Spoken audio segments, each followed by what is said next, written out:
Hi and welcome to this quick tutorial on how you can archive and unarchive Instagram posts. So I'm on my profile right now. If I want to archive a post, I'm just going to select it. Then I click on the three dots on the top of it, and then the first option is archive. If I select that, as you can see, the post will have officially disappeared. If I go back to my profile and I refresh it, it is completely empty. Now, how do we find archived posts and how do we restore them? You want to click on the three lines in the top right corner. Then we want to select archive, which is the fourth option.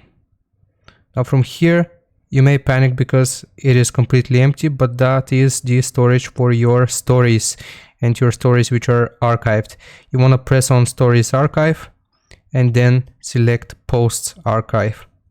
And right here, as you can see, we can find our post. If we press on it, if we click on the three dots again and click on Show on Profile, again Show on Profile, now the post should have been restored on our profile. As you can see, the post is back. Hope this helped you out. Leave a like and sub if it did. I'll see you next time. Bye.